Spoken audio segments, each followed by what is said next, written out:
Guys, it's Technological Ultimate Gaming here. Welcome to me trying to explain what is object-oriented programming using Dreams. And I have to re-record this 45-minute video because I am a moron and didn't turn up my microphone. Well, you could hear me, but it wasn't loud enough. Uh, so, what is an object? So, there's few fundamental principles in object-oriented programming. One of them is simplicity. The other one is reusability and being able to copy things. And so, what is an object, and what's the difference between an object and a class? Because that's the first principle. So, a class is a list of functions. Doesn't matter what functions. It could be a get function, set function. It could be um, it could literally be to move something somewhere. So an object is something that inherits those properties. So you could think of a class as a microchip, because that's kind of what it is. A class is basically a microchip.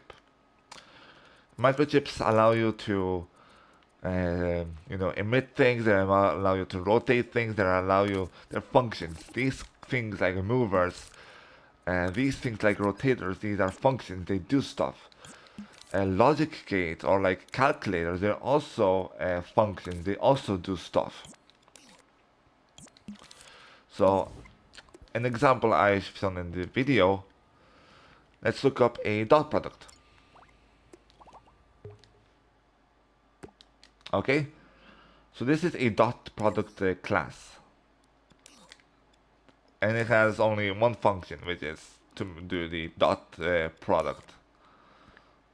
And this actually already uses some of the fundamental principles of object-oriented programming. So let's say we want the cube to move to the right. We just literally stamp a microchip, which causes this cube to inherit what the microchip has. The microchip has nothing, but we're gonna stamp in a mover. We hit play and the object moves to the right. So that's the first idea. Next idea is the idea of encapsulation. So this is, as I said, an object. So this is an object. This is a class. Object, class, an instance, or an object.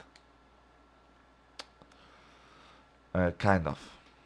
Roughly speaking, okay? So, encapsulation, yes, that's what I was going to talk about.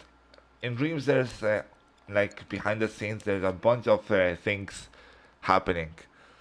To us, it just seems like we're typing a mover and it's just going to the right. But behind the scenes, there's things like, probably position of the target and what's the next position and by how fast we're moving, and a lot of math and a lot of vectors and velocity and things like this, and gravity is taking into place just to move an object.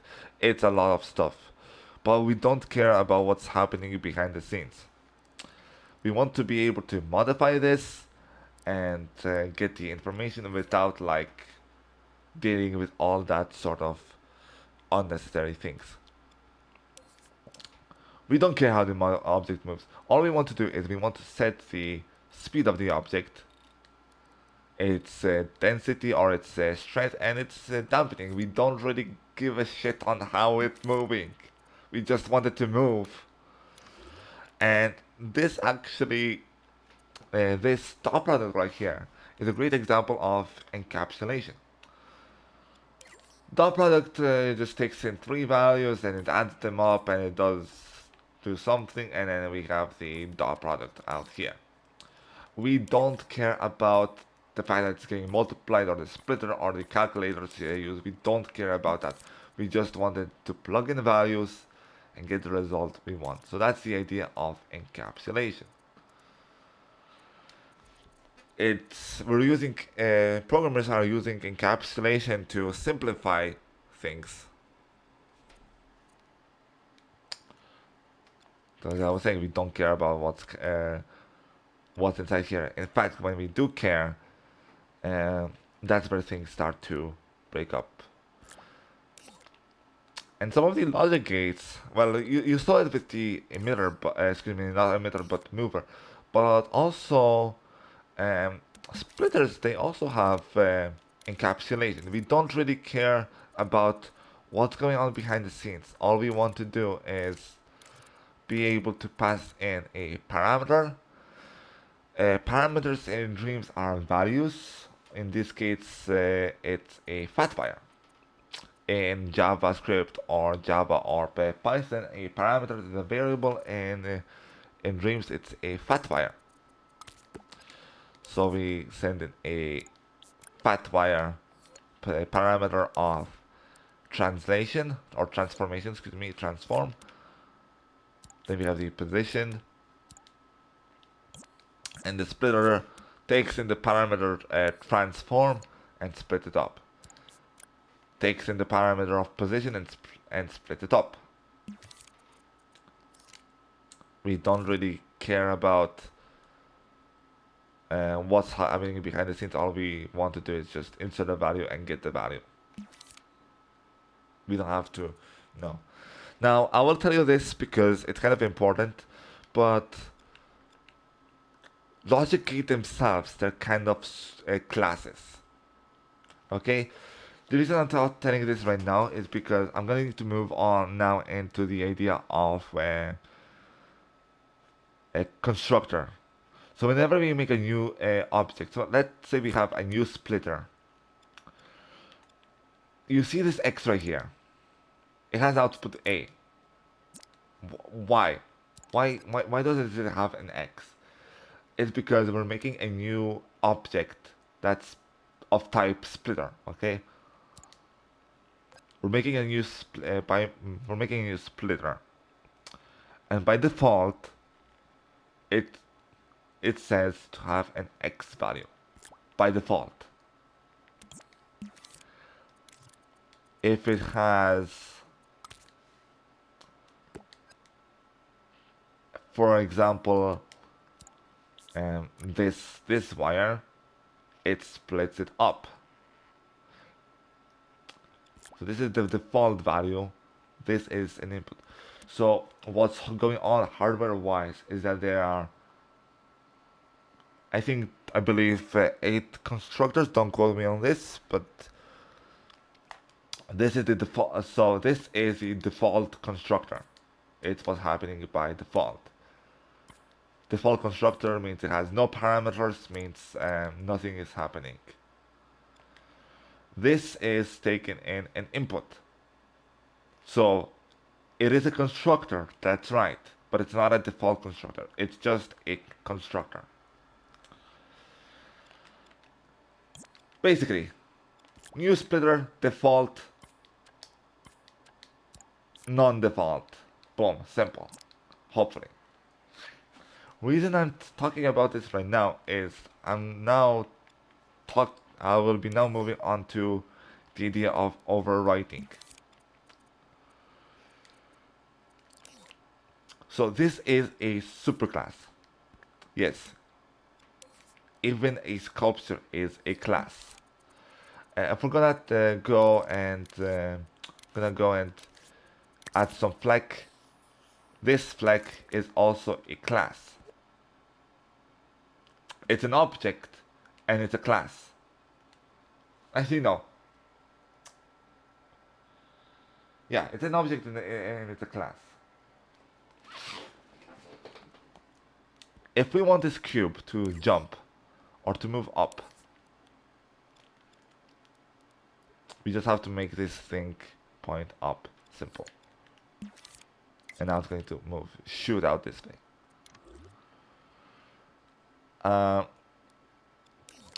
So this is a class, but this is also a class. But why doesn't this move, but this does? This is because it has a child. This child is the microchip. So, and this microchip adds a mover on top of the class. So we have this class and the mover, while this just has the class without the mover.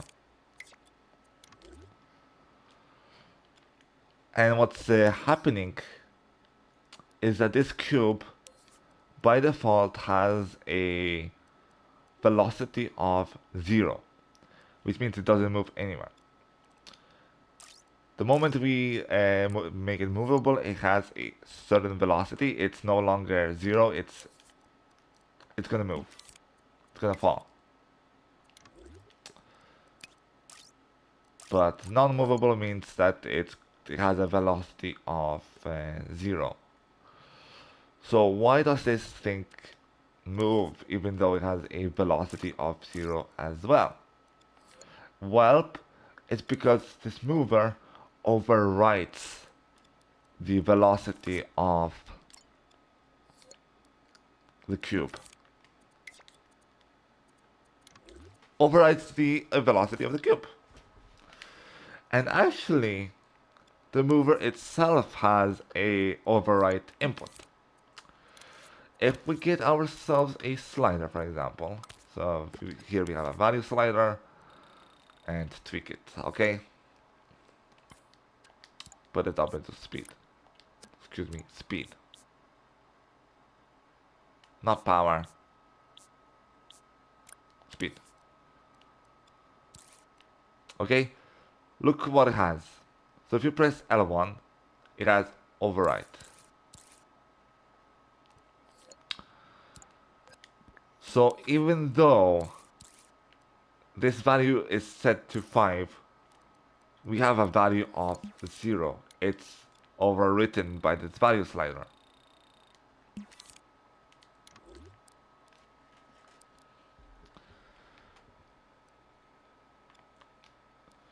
That's over, so this value has a value of 0, but it's overwritten by this mover, and this mover is overwritten by this value slider. That's the idea of overwriting. Overloading is the idea of having multiple functions that do other things depending on how many parameters they have. And actually, a splitter is a great example of overloading. So look at this. This has 8 values, okay? And it splits them up. And look what it splits them up. It splits them up into position, orientation, and scale. Why? Because the parameter that it gets, it's of type transform, and we've got 3 parameters. Okay, we've got 3 values. White, and this has A, B, and C.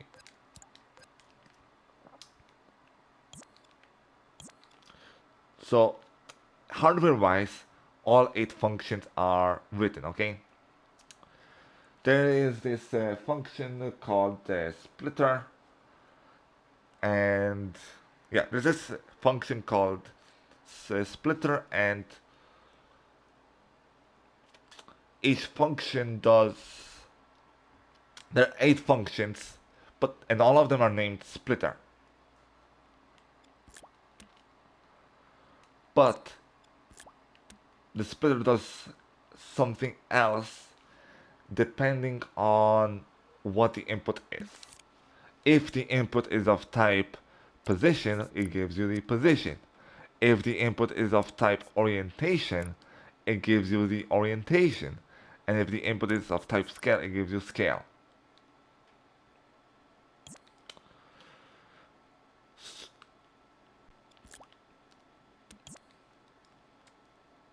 So that's the idea of overloading. It's the ability to have many functions inside the one thing. Calculators are another example of overloading. it basically says if the user chooses equal, then it does the equal. So there might be. So how many functions does a calculator have? 1, 2, 3, 4, 5, 6, 7, 8, 9, 10, 11, 12, 13, 14, 15. Okay, so there are 15 functions called calculator. And it does a different thing depending on how many values there are. So how you would do overloading in Dreams is if you had this, and if you had, let's say,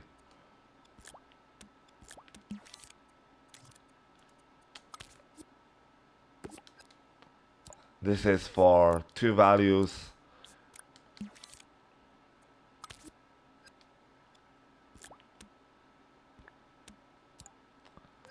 and then a node. Let's just add a node quickly.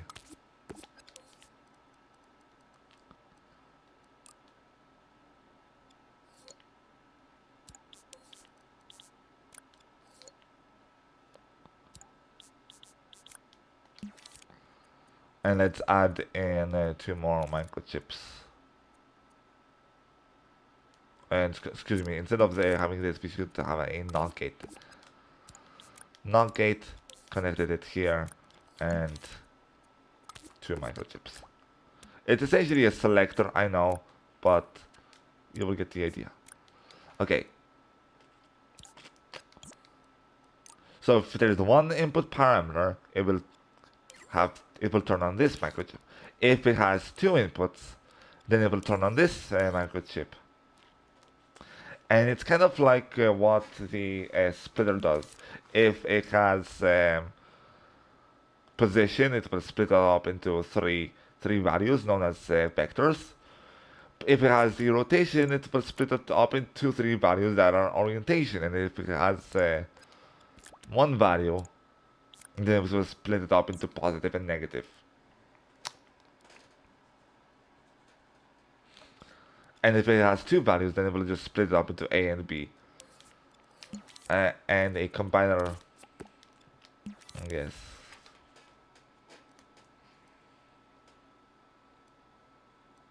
Yeah.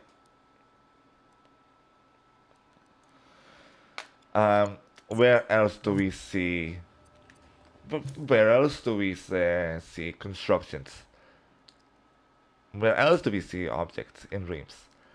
Surprise, surprise, when we create a new scene, we are actually also making a new object. So the constructor requires you to specify if it's an element or if it's a scene. It doesn't require for it to have a name. It will give it, the scene will have a name by default. And it requires you to specify what genre it is, if it's an audiovisual, sound, or if it's a game. So that's the default constructor. Well, no, the default constructor is something that has no parameters, so there are no default constructors. But that's a constructor that takes in 2 parameters. It takes in if it's an element or a scene, and what game it is. There's a second constructor that takes in also the title, and it changes the title to that title that you said. Otherwise, if you don't change the title, then the title will be the default title.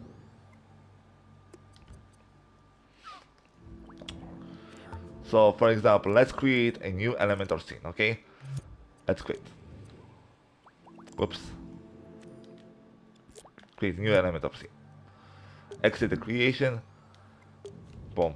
Press save. We have to specify, so we have to put in as a parameter into the constructor if it's an element or if it's a scene. We're gonna say that it's a scene. Next parameter is for us to say what game it is. Well, what is it? If it's a showcase, if it's an audiovisual, or if it's a game. We're gonna say it's a game. Next up, it's the title. So to make a scene, we have to specify if it's a scene or an element. We have to say what genre it is, and we have to say the title. We're gonna go with the default title. So we're gonna use the first constructor. There is also the second constructor. So this constructor that we just used only takes in 2 parameters. However, this one will take in the three parameters, which is, can you guess what the third parameter is? That's right, it's the title. The title is the third parameter. If we don't put in the title, it will create a title on its own afterwards, after we create the scene. But if we put in the title ourselves, then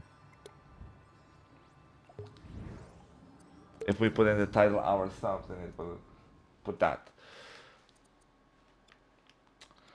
So what would that look in, for example, from, I don't know, a dreams perspective? Where will we need to have a default constructor? Well, actually,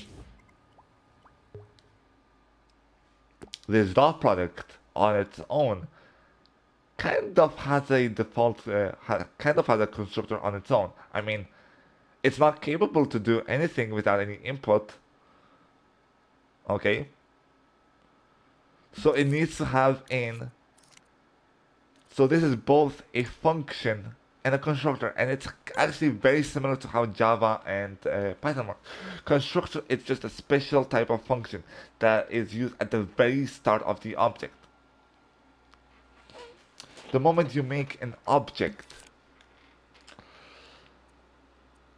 it has its own constructor.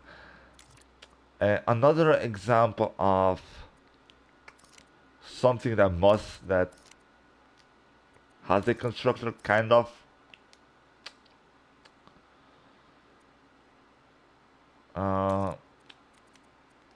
For example, okay, so let's get a class that's a keyboard. And yes, I am talking keyboard.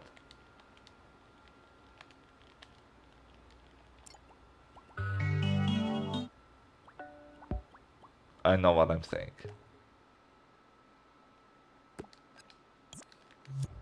Boom. We just stamp it in and we can.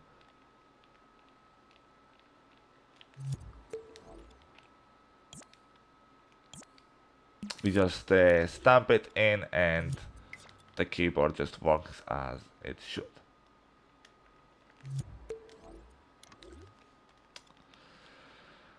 And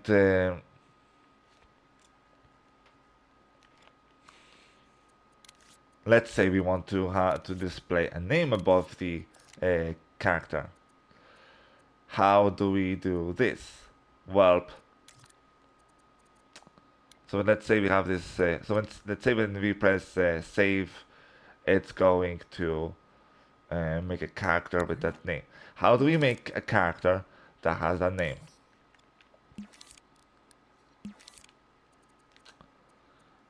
So we're gonna take in a. Oops. So I'm gonna take in a number displayer. Not a number displayer. Sorry. This can be kind of tough to make.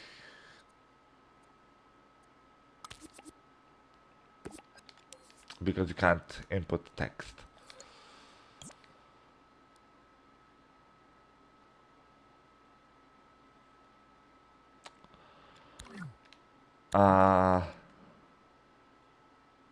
Permanent stuff.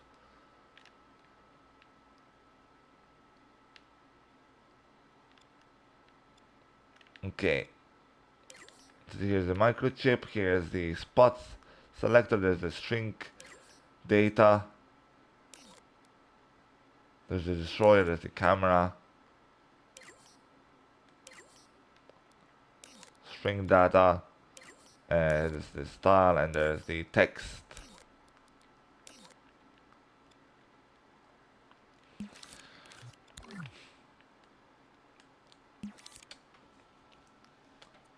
So text displays don't update like that. That's the problem. They don't take any inputs.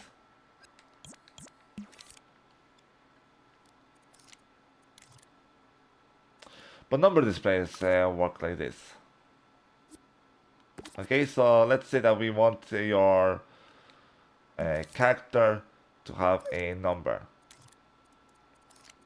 instead, because why not? So I'm gonna put in a value slider.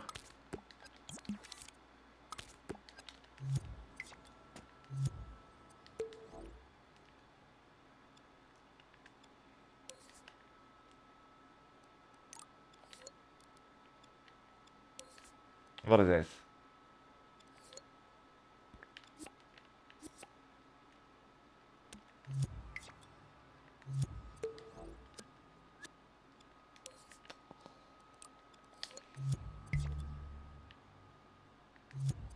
Why is this not visible?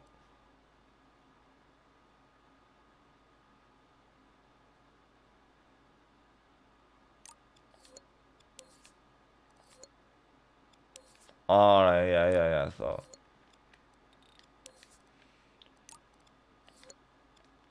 I see. So making the value slider less visible is actually another idea of abstraction. And the fact that it's hidden whenever you're in scene, it's another abstraction. Uh, or excuse me, not abstraction. Sorry. Encapsulation. Okay, well, let's say we want to have a default name. So let's say that we're playing the game and we're able to somehow make, we're able to somehow um, decide the value for the character. And in order for it to appear above the character, so go into here, make it into a scene, make it rotatable, and rotate it this way or something. I have no idea. Boom. What looks fantastic.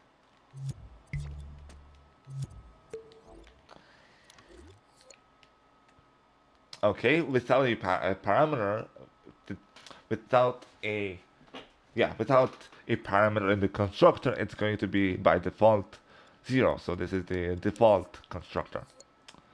No parameters, no nothing. It will display 0. If it does take in a, and we can make, what can we make? We can make a wireless transmitter.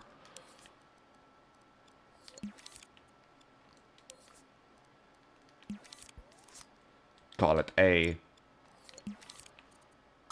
Wireless receiver, call it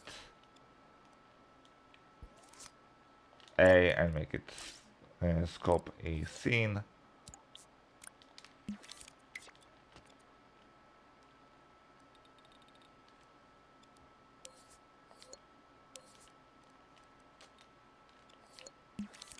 And bada bing, bada boom. By changing this value slider, we're able to change the name of the character. So this is an idea of a constructor, kind of. Essentially, it takes in a value whenever you're creating an actual constructor. You would not. With an actual constructor, it would look like this.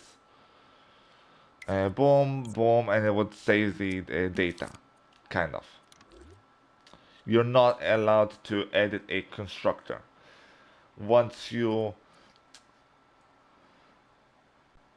have a constructor and run the function, you're not allowed to run the function again. That's the idea.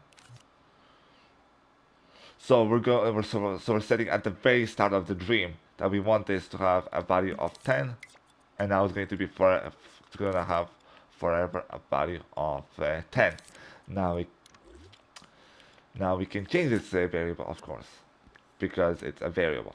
We can change this variable and say that we don't want anymore a value of 10.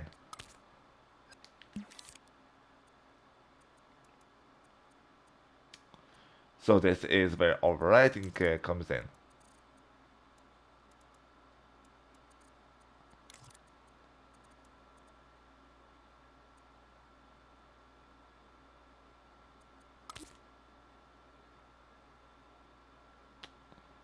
And overwriting is also used in, and that's where the exclusive key comes in, because you can overwrite things.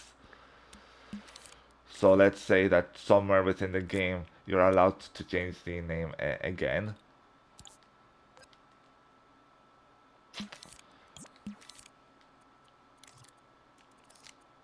So just give me a second, give myself a switch, give myself a value slider, and turn the switch off for now, okay? And just because I'm lazy, I'm gonna put it into here.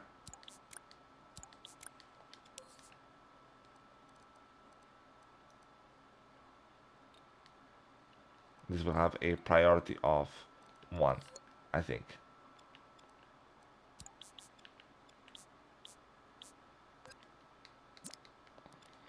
And excuse me, this will be plugged into the activate instead.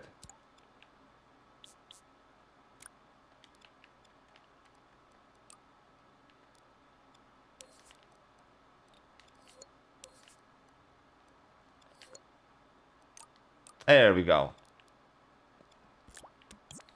There we go. So this is what I mean. So we set the default constructor, we set it to 1.0, and we don't change it again. It just stays like this forever. If we want to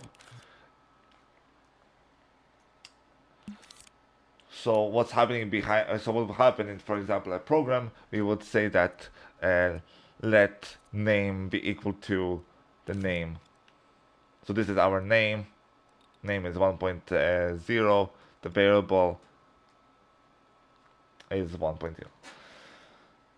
And then we don't change, we're not able to physically access this variable, this invisible variable that's written in Dream. We're not physically able to access this variable, and instead we access it with encapsulation, stuff like this. Essentially, this is the value we put into the default constructor, and this is how we modify the variable afterwards.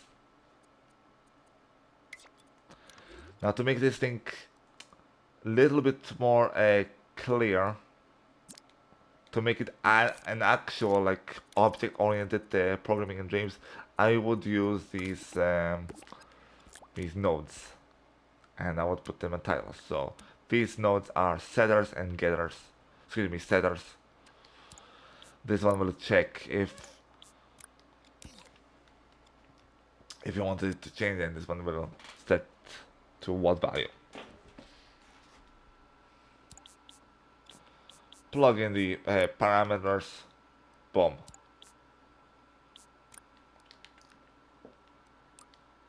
Simple.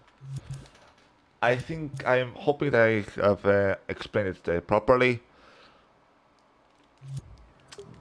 So as I was saying, like so why is this important? Why is object-oriented programming important in Dreams? Well, because once you create an object, so I have created this before, this complicated object. All we really have to do to create more objects, copy, copy, copy, copy, copy, copy. It's that simple. Or for example, as we saw earlier, Acer has made this calculator. What do I have to do in order to use it? Just literally stamp that in. It's so reusable.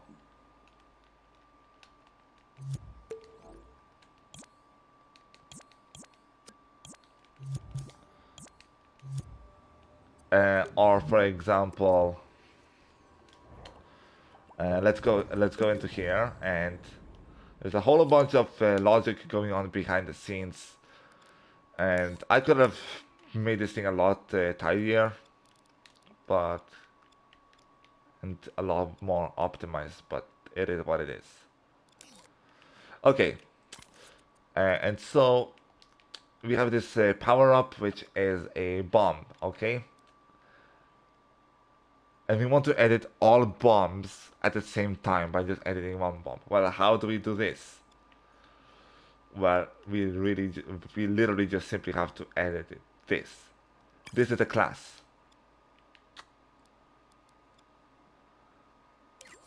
And if we go into here, so by editing this bomb, we edit all bombs that would be created.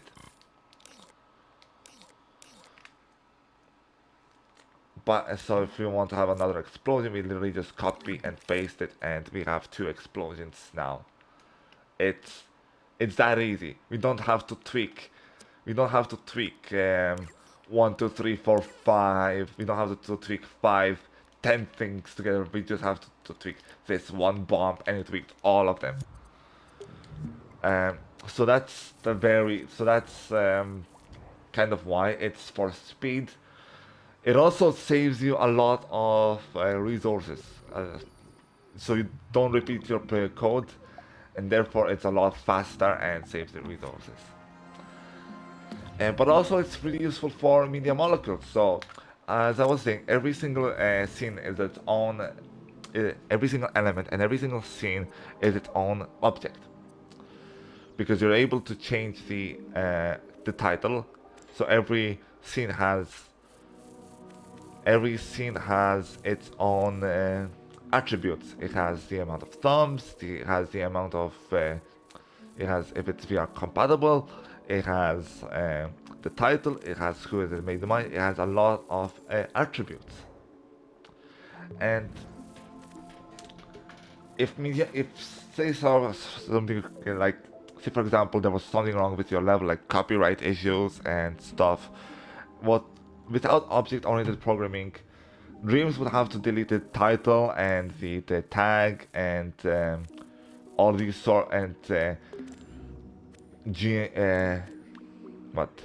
genealogy individually, and we'll have to like delete 10 things and have like deleting 10 things while having thousands of levels. It's not an easy task. It's just hacking ton.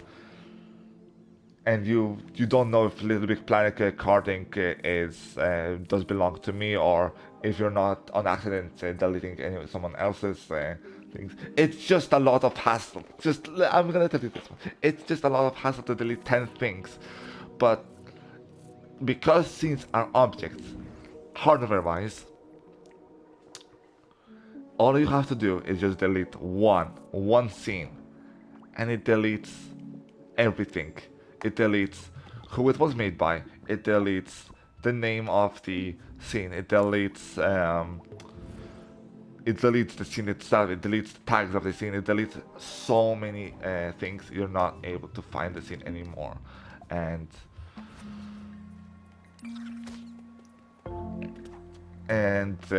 yeah, it saves us a lot of time and a lot of resources. So thank you guys so much for watching. Hopefully that the 3 people that watched this video, hopefully they enjoyed it and will find some use and will optimize their game better. And point of it was really to show another way of thinking about programming in Dreams, because instead of procedural way to think of it in a more object-oriented fashion, which actually helps us a lot, because for example Acert thought in kind of object-oriented way, and he made a path-following algorithm. But that's a story for another day. Thank you guys so much for watching. Peace.